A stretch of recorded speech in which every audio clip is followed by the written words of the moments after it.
네, 말씀 전하겠습니다.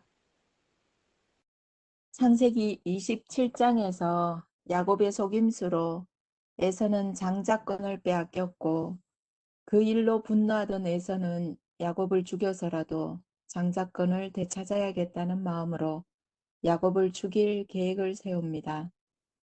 그 말을 들은 리브가가 에서로부터 야곱을 보호하기 위하여 형의 분노가 풀리기까지 몇 날 동안만 자기 오라비가 있는 하란으로 몸을 피해 머물 것을 당부했습니다. 이제 야곱을 보내기 위해 이삭의 허락을 받아내는 과정에 노년의 죽음을 얼마 앞두지 않은 이삭에게 차마 에서가 동생 야곱을 죽이려고 한다는 이야기는 하지 못하고 창세기 27장 46절에 이렇게 말하는 것을 볼 수 있습니다. 리브가가 이삭에게 이르되 내가 헷 사람의 딸들을 인하여 나의 생명을 싫어하거늘 야곱이 만일 이 땅의 딸들 곧 그들과 같은 헷 사람의 딸들 중에서 아내를 취하면 나의 생명이 내게 무슨 재미가 있으리이까. 네, 여기 46절에 보니까 이제 이 리브가가 내가 에서의 헷 사람의 딸로 말미암아 내 삶이 싫어졌거늘 만약 야곱마저 그들과 같은 햇사람의 딸들 중에서 아내를 맞이하면 내 삶에 낙이 없겠다라는 말로 야곱을 자신의 오라비가 있는 하란으로 보내서 거기서 당신처럼 아내를 구해 오자고 제안을 합니다. 그래서 창세기 28장 1절에 이삭이 야곱을 불러 그에게 축복하고 또 부탁하여 가로되 너는 가나안 사람의 딸들 중에서 아내를 취하지 말고 리브가의 제안을 수락한 이삭은 야곱을 바단 아람으로 보내는 일에 앞장섰습니다. 에서의 흉계를 알았든지 몰랐든지 이삭은 야곱과 에서가 가정의 갈등이 감소될 때까지 헤어져 있는 것이 현명하다는 사실을 분명히 깨닫고 야곱을 보내기 전에 3절과 4절의 말씀을 보면 전능하신 하나님이 내게 복을 주어 너로 생육하고 번성케 하사 너로 여러 족속을 이루게 하시고 아브라함에게 허락하신 복을 내게 주시되 너와 함께 내 자손에게 주사 너로 하나님이 아브라함에게 주신 땅 곧 너의 우거하는 땅을 유업으로 받게 하시기를 원하노라. 아브라함에게 허락하신 복을 똑같이 야곱에게도 빌어주는 것을 볼 수 있습니다. 이것은 뭔가 하면 이제 공식적인 가계가 야곱을 통해서 이어져야만 한다는 승인을 하는 것입니다. 결과적으로 아브라함에게 반복해서 약속된 이 축복들이 이제 야곱에게 위탁되었습니다. 그는 비록 죄를 지었고 죄책감에 눌린 채 집을 떠났지만 그의 아버지의 축복도 아울러 갖고 떠났습니다. 죄를 지었고 죄책감에 시달리고 있었지만 너는 누구다? 하나님의 축복의 사람이다 라고 하면서 떠나보내는 겁니다. 야곱이 아버지 이삭의 축복을 받고 떠나는데 이 야곱의 마음이 과연 행복하고 평안했을까요? 야곱의 마음 속에는 죄책감으로 짓눌려 있었으며 하나님께서 그에게 주시기를 목적하신 축복을 영원히 잃어버리게 될까봐 두려워하였습니다. 6절부터 9절까지를 보면 야곱이 에서의 장자권을 속이면서 빼앗는 큰 사건 이후에 에서에게도 삶의 변화가 일어났다는 것을 볼 수 있습니다.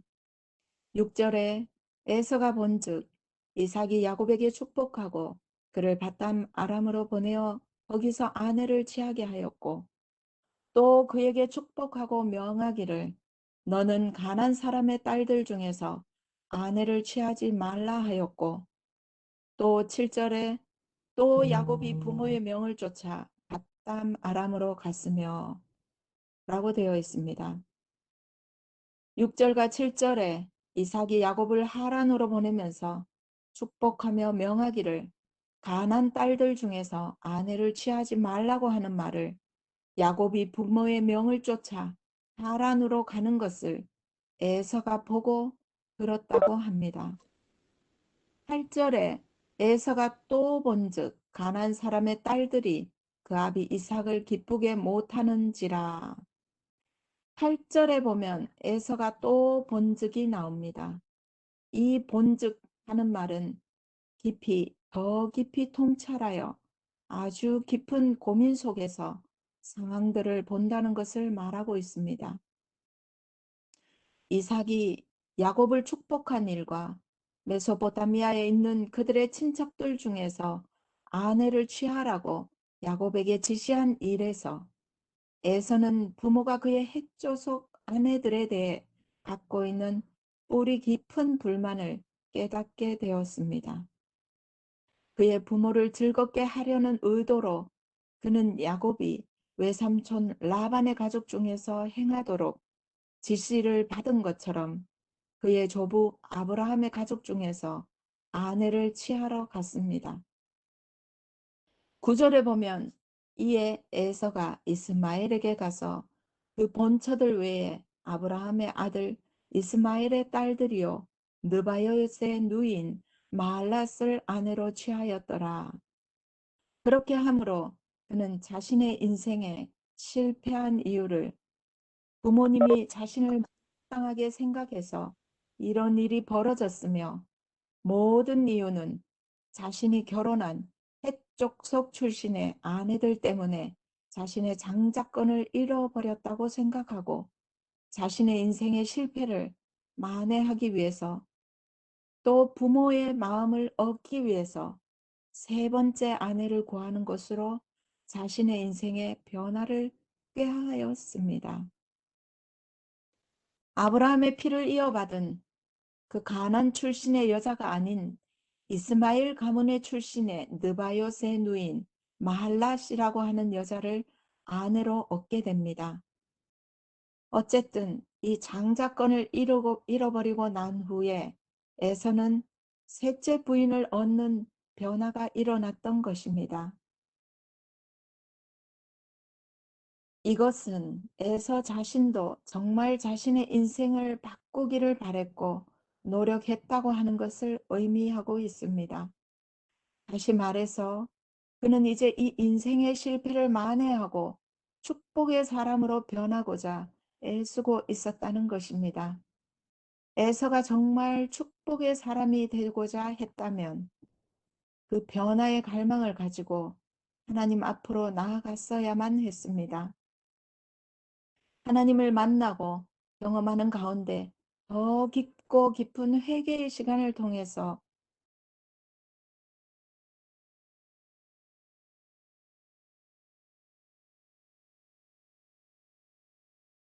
그의 삶의 모습이 얼마나 하나님의 뜻에 빗나가고 있었는지 보였어야만 했고 하나님의 축복과 거리가 먼 삶인지 깨달아야만 했습니다.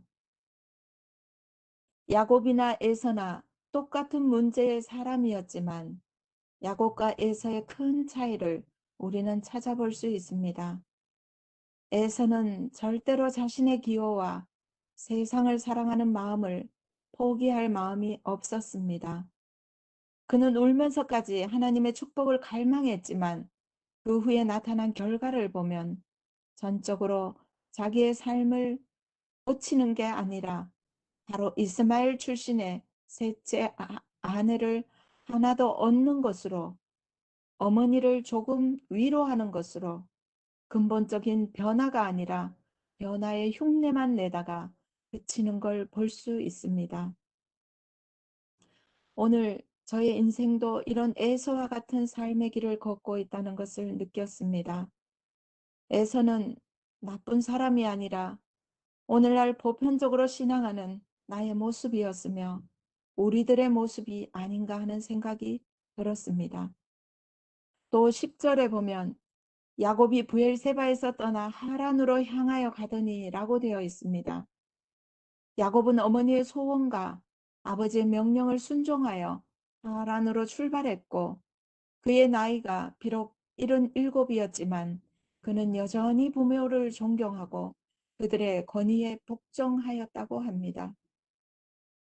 11절에 보면 한 곳에 이르러 보니 해가 진지라 거기서 유숙하려는 그곳에 한 돌을 취하여 베게 하고 거기 누워 자더니 부조와 선지자를 보면 한 곳에 이른 지금이 둘째 날 저녁이라고 되어 있습니다. 그는 아버지의 장막에서 멀리 떨어져 있는 자신을 발견하였고 그는 자신이 쫓겨난 사람이란 것을 느끼고 이 모든 재난이 자신의 잘못된 행동으로 인하여 자신에게 이르렀다는 것을 알았습니다. 절망의 어둠이 그의 영혼을 억눌려 그는 기도할 용기조차 없었습니다. 그러나 그는 심히 외로워서 전에는 결코 느껴보지 못했던 하나님의 보호의 필요를 느꼈습니다. 이 저녁에 야곱은 스스로의 지혜로는 다시 말해서 그가 하나님의 방법보다 그가 늘 평소에 사용해왔던 장깨와 그런 상황에 직면하게 되었을 때 그동안 한 번도 보지 못했던 자신의 잘못을 보게 됩니다. 그런데 그 망가지고 깨어진 그 모든 상황들을 야곱 스스로의 힘으로는 되돌릴 수가 없었습니다. 부조와 선지자의 표현을 보면 그는 자신감을 다 잃어버리고 그의 조상의 하나님이 그를 다 버리셨다고 생각하며 두려워했다고 합니다. 그러면서 야곱이 이제 깊은 겸비와 눈물로서 자신의 죄를 자복하고 그가 완전히 버림을 당하지 않았다는 어떤 증거를 간청했다고 쓰여 있습니다. 야곱은 자기의 죄가 용서받았다고 하는 확증을 얻어야 하기에 하나님께서 용서해 주지 않으시면 내 인생이 끝입니다 라는 절박한 마음을 가지고 하나님 앞에 매달리며 회개하는 밤이었습니다. 그 회개의 과정 속에서 야곱은 그 전에 한 번도 보지 못했고 만나지 못했던 하나님을 이 딱딱한 돌베개를 베고 잠드는 과정 속에서 비로소 만나게 됩니다. 그래서 이 돌베개는 어떻게 보면 야곱으로 하여금 한없이 낮아지게 만드는 한 모습이라고 볼 수 있습니다. 야곱이 여기서 깊이 회개하면서 밤을 새워 기도하는 중에 문득 잠이 들었는데 그때 이런 꿈을 꿨다고 합니다. 12절에 보면 꿈에 본즉 사다리가 땅 위에 섰는데 그 꼭대기가 하늘에 닿았고 또 본즉 하나님의 사자가 그 위에서 오르락 내리락 하고 13절에 보면 또 본즉 여호와께서 그 위에 서서 가라사대 나는 여호와니 너의 조부 아브라함의 하나님이요 이삭의 하나님이라 너 누운 땅을 내가 너와 내 자손에게 주리니 야곱이 꿈에서 3번이나 본즉이라고 하면서 무언가를 계속 보는 게 나옵니다. 첫 번째 본즉은 한 사다리를 보게 됩니다. 그런데 이 사다리가 땅에 섰는데 꼭대기가 하늘에 닿아 있는 걸 보았습니다. 두 번째 본즉에서는 하나님의 사자들이 사다리 위로 오르락 내리락 하는 걸 봅니다. 세 번째 또 본즉에서는 여호와 하나님을 봤다고 합니다. 야곱이 기도할 때 이 장면이 계시로 보여지고 이 장면은 하나님과 너 사이가 이렇게 축복으로 연결되어져 있다는 걸 하나님께서 야곱에게 보여주셨습니다. 그는 모든 것을 잃어버렸다고 생각했고 하나님과 그의 연합, 그의 집, 게다가 이제는 절망에 찬 도망자가 되었지만 하나님께서는 희망을 잃고 후회하는 야곱의 상태를 보셨습니다. 그의 절망의 상태를 보심으로 예수 그리스도의 표상인 신비한 사닥다리를 보여주시면서 하나님과의 연합을 온전히 잃어버린 죄가 만들어 놓은 심년 위에다 예수 그리스도께서는 당신의 몸으로 그 깊은 심년의 다리를 놓으셨습니다. 14절에 내 자손이 땅에 티끌같이 되어서 동서남북에 편만할지며 땅의 모든 족속이 너와 내 자손을 인하여 복을 얻으리라. 15절에 내가 너와 함께 있어 내가 어디로 가든지 너를 지키며 너를 이끌어 이 땅으로 돌아오게 할지라. 내가 내게 허락한 것을 다 이루기까지 너를 떠나지 아니하리라 하신지라. 이 장면을 보여주신 후에 하나님이 그의 조상들에게 하는 모든 약속을 이제 야곱에게도 확증하는 것을 볼 수 있습니다. 내가 직접 얘기한다고 하면서 13절에 여호와께서 그 위에 서서 가라사대 나는 여호와니 너의 조부 아브라함의 하나님이요 이삭의 하나님이라고 하시면서 네 가지의 약속을 보여주십니다. 첫 번째 약속은 내 자손이 땅에 티끌같이 되어서 동서남북에 편만할지며 별과 같이 많은 자손을 너를 통해서도 분명히 줄 거라고 약속을 합니다. 세 번째 약속은 야곱의 후손을 통해서 만민에게 너의 후손들이 축복의 통로가 된다고 약속했으며 네 번째 약속은 네가 지금 비록 너의 집을 떠나가지만 내가 너와 함께 있어 내가 어디로 가든지 너를 지키며 이끌어 다시 안전한 귀향을 약속하며 허락한 모든 약속을 이루기까지 너를 결코 떠나지 않겠다는 약속을 합니다. 너는 내게 속한 사람이고 약속과 축복의 사람이다 라고 하는 것을 야곱이 확실하게 하나님을 통해서 보장을 받았습니다. 비록 현실은 여전히 도망자 신세지만 그 약속을 믿고 그 약속이 내 것임을 여기며 하나님이 계신 곳이라는 것을 느끼며 살아가게 되는 야곱을 볼 수 있습니다. 그래서 그 믿음을 야곱은 이렇게 고백하면서 이제부터는 이렇게 살겠노라고 굳게 결심하는 얘기가 16절부터 22절까지 나옵니다. 먼저 야곱은 17절에서 이런 고백을 합니다. 두렵도다 이것이요 이것은 다름 아닌 하나님의 집이요 하늘의 문이로다. 지금 자기가 서 있는 이곳이 하나님의 집이고 하늘의 문이다라고 합니다. 이 야곱이 그래서 이곳의 이름이 원래는 루스더인데 하나님의 집이라고 하는 베델로 바꾸었습니다. 베델이라고 하는 말은 베트 엘로임이라는 단어인데 베트라는 말은 집이라는 의미이고 엘로임은 하나님을 가리키는 것인데 베델이라는 말이 하나님의 집이라고 하는 그런 의미가 되는 것입니다. 그곳은 하나님이 그와 함께 계신 가장 안전한 곳이며 가장 평안한 곳이라고 하는 걸 믿음으로 고백하는 야곱을 볼 수 있습니다. 야곱이 밤에 이런 일을 겪고 난 다음에 아침에 일찍 일어나서 베개로 삼았던 돌을 가져다가 기둥을 세우고 기름을 붓고 야곱이 경험했던 이 경험을 평생 잊지 않고 기억하기 위해 그곳에서 서원하는 것을 볼 수 있습니다.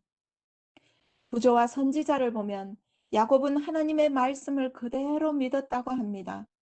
그래서 하나님께서 그와 함께 있을 것을 믿었고 하나님께서 자신을 축복하실 것을 믿었습니다. 그러기 때문에 야곱의 편에서도 하나님께 충성을 다할 것을 다짐했던 것입니다.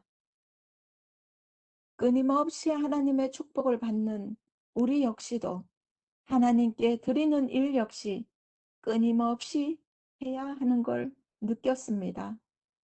야곱은 하나님께서 내게 주신 모든 것에서 10분의 1을 내가 반드시 하나님께 드리겠나이다 라고 말하였습니다.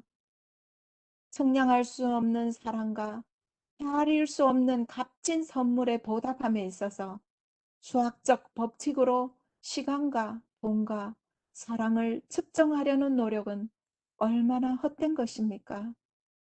그리스도께 드리는 11조, 보잘것없는 금액이요.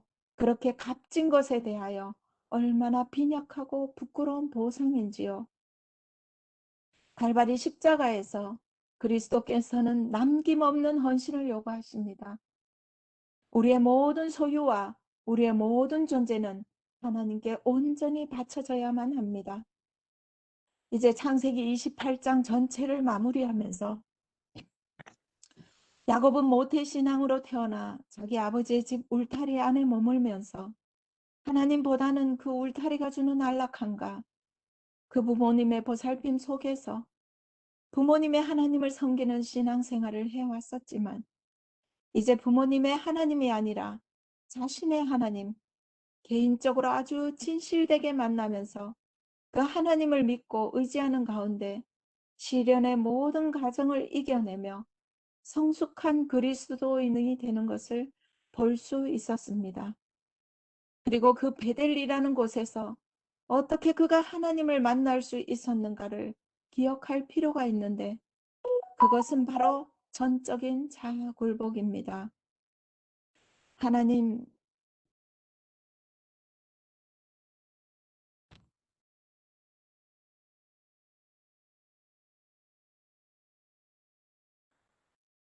저는 정말 변하지 않으면 안 됩니다. 나의 가족을 위해서 또 주님께서 주신 나의 사명을 감당하기 위해서 정말 행복한 신앙생활을 하기 위해서 정말 변화를 갈망하는 가운데서 하나님을 만나는 경험이 시작되어야 할 것입니다. 오늘 우리의 신앙생활에서도 우리의 각자의 베델이 있어야 함을 느낍니다. 아멘. 정말 신앙의 완전한 터닝 포인트, 전적으로 심령의 겸비함을 가지고 하나님 앞에 자복하고 굴복하고 회개하고 기도하는 가운데서 하나님의 그 약속을 받아낼 수 있는 그 시간이 오늘 저와 우리 모두에게 있어야 할 것입니다. 아멘. 감사합니다.